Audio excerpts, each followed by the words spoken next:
Hi,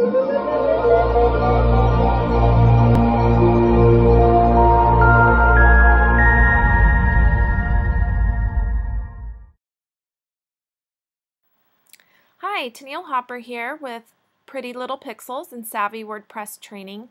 And in today's WordPress Wednesday video, I want to share with you a plugin I've been using for about 6 months called Pretty Link.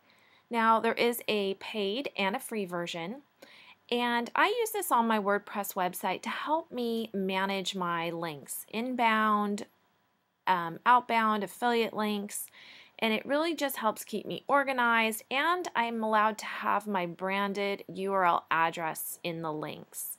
So I'm going to dive in here and show you a little bit about this plugin.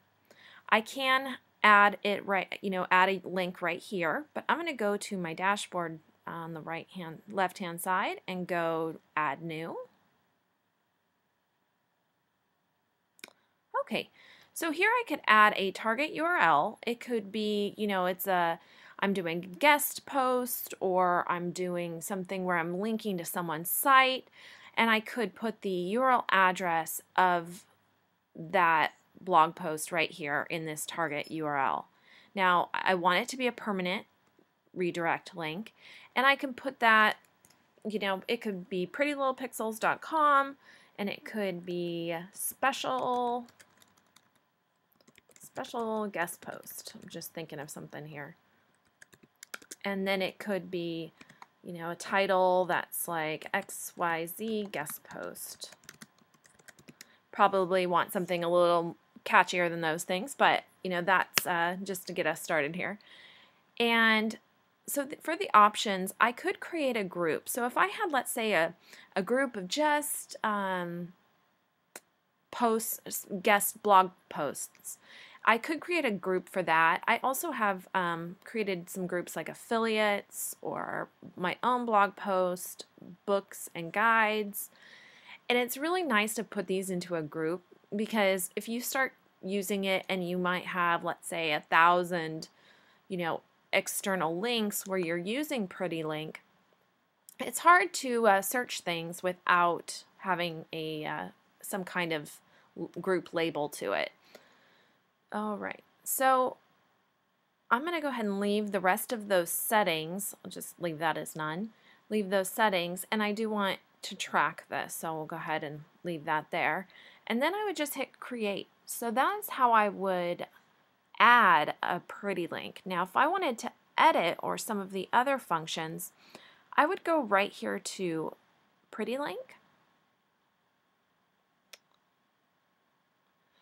And here you can see I have 74 links, and they're laid out by the name of the link. I haven't filled in keywords. I should do that. I should know better.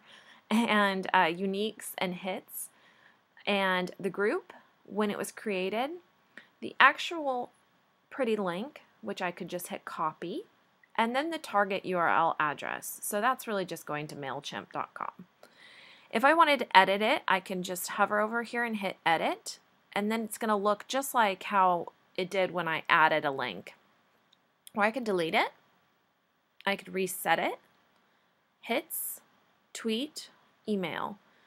So those are all really user-friendly. They have tutorials. If you did want to try the Pretty Link out, you do have to buy the Pro version to get the tutorials, but they do have a tutorial manual, and they do have some videos.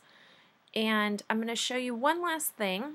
If I was creating a post, Pretty Link is built in right into the right sidebar. So while this is adding here, you can see right here on this right sidebar, I have Pretty Link added. So if I'm setting up a blog post here, I can just title what I want it to be, and when I hit publish of my blog post, it will automatically create that Pretty Link. So it's really nice to be able to make your links look branded and organize them, and I can just look in that Pretty Link and get a snapshot of how many hits a particular blog article has had without having to go into my analytics and really analyze what exactly is getting the highest traffic and things like that. So it's really easy to do on the dashboard. So I hope this video was helpful, and if you have any further questions, please just leave a comment below, and I will see you next Wednesday for more savvy WordPress training. Thank you.